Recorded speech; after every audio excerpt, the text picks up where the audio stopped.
Produced by Descriptive Video Works. Closing credits roll. Executive producer, Lauren Michaels. Produced by Steve Higgins, Eric Kenward, Aaron Doyle. Directed by Liz Patrick. Head writers, Kent Sublette, Streeter Seidel, Allison Gates, Eric Kenward.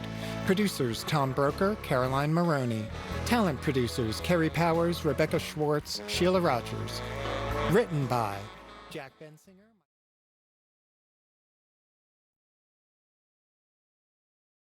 News.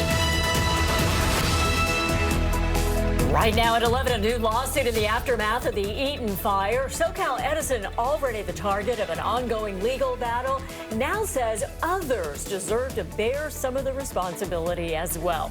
This is the latest step in the saga to find out what contributed to the deadly blaze. Thanks for joining us. I'm Kathy Vara. I'm Jonathan Gonzalez. SoCal Edison's lawsuit comes as the utility is already being sued by thousands of people who were affected. But now the utility is suing LA County, multiple cities, and other agencies, accusing them of negligence. Our Keenan Willer joining us live now in the newsroom to break all this down for us. Keenan. Jonathan, Kathy, we just spoke with a legal expert who tells us this lawsuit from SoCal Edison is an attempt to spread out the blame for the devastation caused by the Eaton fire, accusing others of failing to take steps to protect Altadena before and after the fire broke out.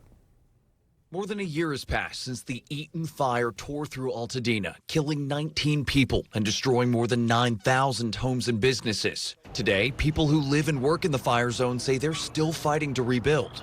Our backyard back fence is 300 yards from the Edison Tower that caught fire. In December, Southern California Edison's CEO said the company's equipment likely caused the Eaton fire to break out. The utility has been sued by LA County and thousands of affected people seeking damages. Tonight, SoCal Edison is hitting back. Everybody's been suing them, saying your transmission lines caused the fire. Well, they want the public to know it really isn't their fault so much, it's other people. SoCal Edison has filed a new lawsuit against a dozen local government entities and companies, including LA County and the city of Pasadena.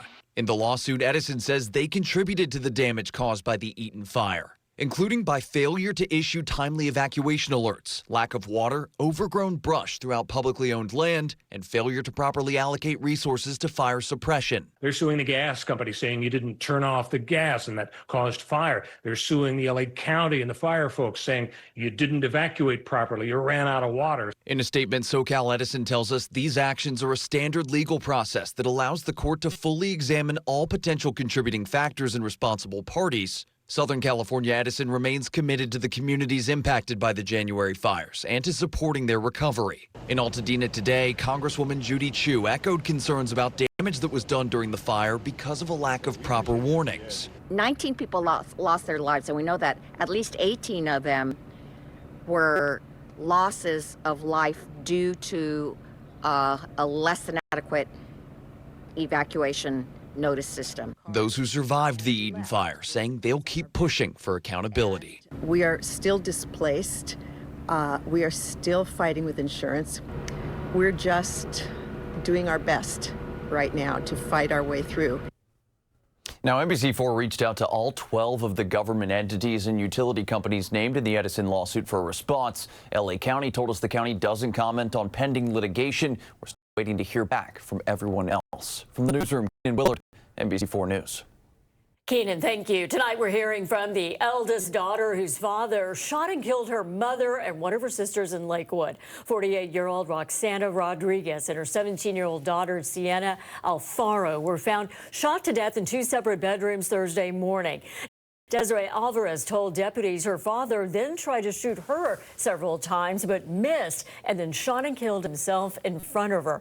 She was one of 3 daughters. She gave us this statement saying, and quote, "My heart hurts to even accept what is now our reality, but I share some comfort in knowing that they are together and not alone, because I don't think they would have been able to live a life without each other." She goes on to say that she and her sister Maya thank everyone for their condolences and they will miss their mother and their sister. We want to turn our attention outside right now. Take a live look atop our camera from Mount Wilson. Another warm Saturday. Let's check in now with meteorologist Kelly Moody standing by with a look at our forecast. Kelly. Thanks, Jonathan. Warm Saturday followed by a warm Sunday. Really consistent temperatures that we're expecting to see up 70s for San Bernardino and Hemet. We'll see temperatures warming to the low 80s for spots like Van Nuys and West Covina as we look ahead toward tomorrow. Mostly sunny skies, still some high clouds out there, and of course, well above normal. How far above normal? Well, let's talk about it. Typically for this time of year, upper 60s is what we're seeing for our daytime highs. But instead, our temperatures resemble more the averages that we would see in July. Low 80s. That won't last for long, though. We are expecting changes. Well, tomorrow I expect a daytime high of 80 degrees in Riverside. We're going to cool things down by this time next week. Upper 60s for daytime highs. We will track that cool down and talk about what's bringing it our way coming up in the next few minutes. All right, Kelly, thank you. We have new video in tonight of what appears to be another instance of mass officers conducting operations here in Southern California, this time in Compton. The video from today came on the corner of Bradfield and Alondra in front of a small church. You can see officers leading one man into a car with others pleading for his release. We have reached out to ICE to see if they were involved, and we are waiting to hear back. It is the latest in a string of reported raids all across Southern California. In fact, we spoke to some in LA's fashion district who said some businesses didn't open yesterday out of fears of immigration raids. They were asking if he had his papers, and my brother said, yes, if you want, you can come and check me. And they just kept pointing the gun at him. It seemed as if we were in an active war zone for no reason. To see all of our reporting on immigration enforcement in Southern California, look for it on the NBCLA app or on YouTube and search at NBCLA. Now to the major escalation from President Trump as he continues to ramp up his push to acquire Greenland. He's now threatening new tariffs on several European countries, saying that this is a matter of national security. However, punishing our allies could have consequences abroad as well as here at home. With more, here's NBC's Melanie Zanona. Tonight, a dramatic escalation in President Trump's push to acquire Greenland that could affect the cost of living here in the U.S.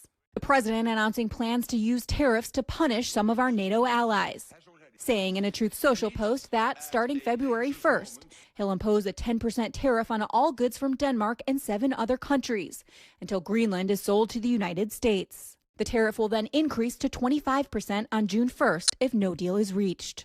Trump teasing the idea on Friday. May put a tariff on countries if they don't go along with Greenland because we need Greenland for national security, so I may do that. The president's move could hurt our allies abroad and make the cost of living even tougher for Americans at a time when the president is already struggling on the issue of affordability. Foreign leaders are firing back at this threat, with the European Union saying tariffs would risk a dangerous downward spiral. The Danish foreign minister called Trump's statement a surprise, noting just days ago they had a constructive meeting with administration officials to discuss increasing the U.S. military presence in Greenland. At a massive protest in Denmark's capital today, people said they're worried about the island's future. Our Ryan Nobles was there. You can see behind me in this crowd, people wearing red hats, very similar to Donald Trump's Make America Great Again hats.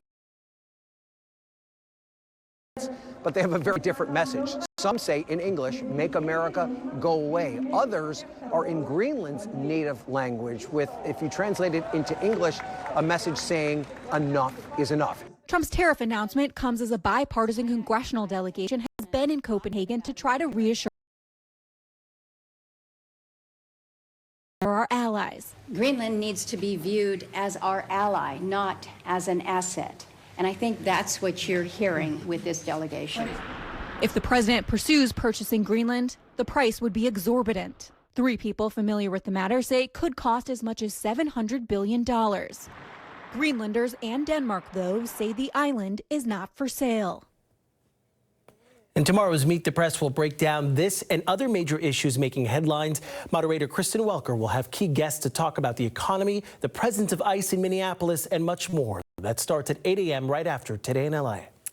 And now the presidential delegation has been announced for Team USA ahead of the Winter Olympics in Milan Cortina. Tonight, President Trump says it will be Vice President J.D. Vance, his wife, Usha, Secretary of State Marco Rubio, and the U.S. Ambassador to Italy that will help represent America during the opening ceremony. The delegation will also include several former Olympic champions, including speed skating great Apollo Ono. The Winter Olympics start February 6th right here on NBC4. Meanwhile, we are gearing up for tomorrow's playoff game. The Rams and the Bears airing right here on NBC4. Rams fans got an early kickoff today at a pop-up event over at the original Farmers Market. NBC4's Amber Frias has a look at how fans are getting fired up. Dozens of fans came out dressed up in their Rams gear, excited and more than anything confident about tomorrow's game. Michelle Hope Walker didn't stop dancing all afternoon. I want to cheer on our LA Rams, and I just feel close to it just by being here with the Rams event. Dressed head to toe in Rams blue and gold, she became the unofficial heartbeat of a Rams pop-up event at the original Farmers Market that drew crowds of all ages from across the county. Today, we're sending off the Rams to Chicago, so we're going to win all the way to Super Bowl, right? He's the man that loves diehard fans. Oh, you do too, Jackson. Okay, I do too. The event featured photo ops, prizes, and live music, giving fans a chance to celebrate and show their team pride. Like a scale of 1 to 50, 50. They're from LA, and I was born here. I've been with this team since me growing up, and I'm happy we're